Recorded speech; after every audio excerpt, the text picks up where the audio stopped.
Hey everyone, Ryan Orozco here. I'm happy to be in PE 582 with everyone. So the first question, currently a substitute teacher at Covina Valley Unified School District. I'm also a wrestling coach there. I just received my credentials, so hope to land a full-time position in the near future.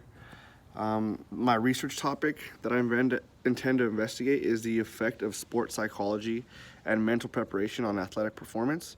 So I want to investigate things like goal setting, imagery, relaxation techniques, and see how they affect athletic performance. One of the first strengths that I have in the Strength Finder assessment was restorative.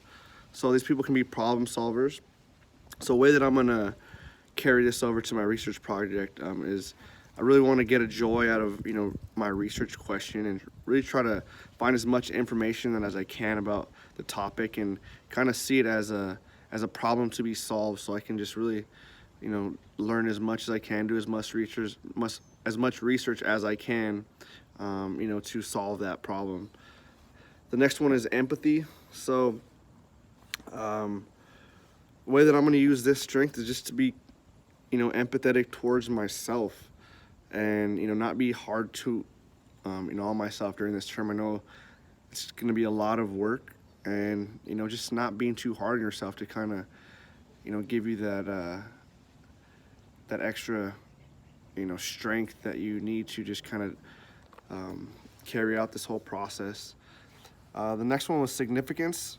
So these people, they want to be significant in the eyes of other people. They want to be recognized. They want to stand out.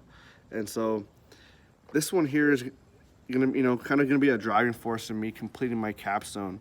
This is the final step in completing my master's degree, and it'd be a huge accomplishment. It's something that I want to do not only for me but for my family, and I want them to be proud. So I want to really be significant in that, and so that's gonna be a driving force on why I'm doing this, and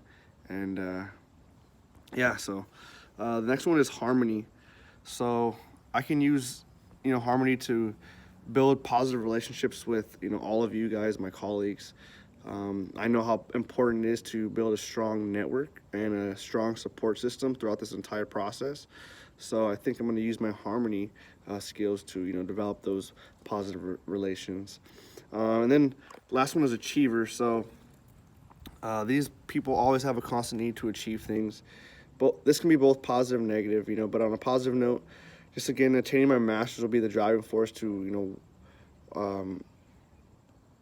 this goal that I've been working for a couple years now. And, there's going to be long days and nights, but that sense of achievement at the end that I'm going to get is going to be, my why, why, the reason why I'm putting myself, through these long days and nights, and, a lot of sacrifices that comes with this. So, just achieving that at the end is going to be a strength to me. Let's see here. So, as far as the shadow side of restorative, these people can be problem focused. So, I might, during this whole process, maybe writing my capstone, just kind of focus on too many negatives, or just negatives in life in general. There's a lot of weight that might be, put on our shoulders, but I'm just gonna, try to focus on the positives. I'm gonna stop what I'm doing if I feel like I'm being too hard on myself, being too negative on myself. Stop what I'm doing, reset, maybe walk outside, and just quickly remind myself, of all the things that I'm grateful for. And just while I'm, writing my capstone, kind of be critical, but not too, focused on just the negatives. Empathy. So these people can be too emotional. Again, this is a long process, a long ride that we've been on. At times, I might get a little too emotional, might feel overwhelmed, but if that happens, I'll be aware of my mind and body. Also, not spread myself too thin. That can definitely cause some emotional issues when you spread yourself too thin, and just take mental breaks as necessary. Significance. So these people tend to be self-important. They like to focus on themselves only.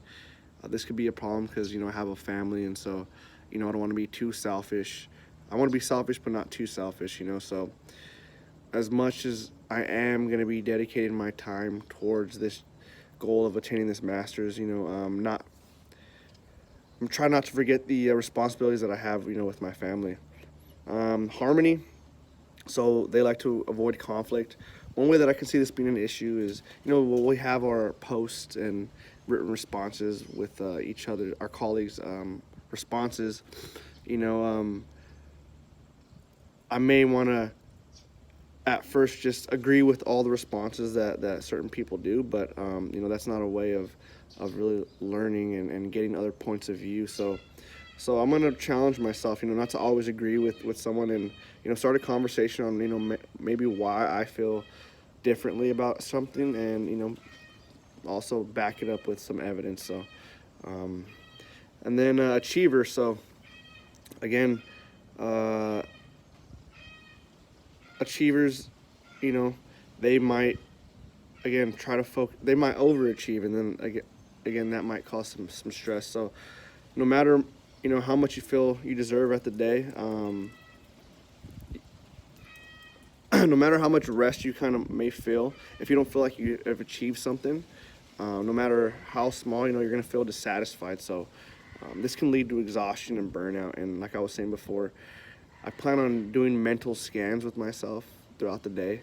And if I feel like a break is necessary, then I'll go outside and, maybe just relax, walk, take a little stroll around the block or something, whatever it is that will get me back towards being productive again. And yeah, so thank you. Look forward to interact with everyone, and good luck.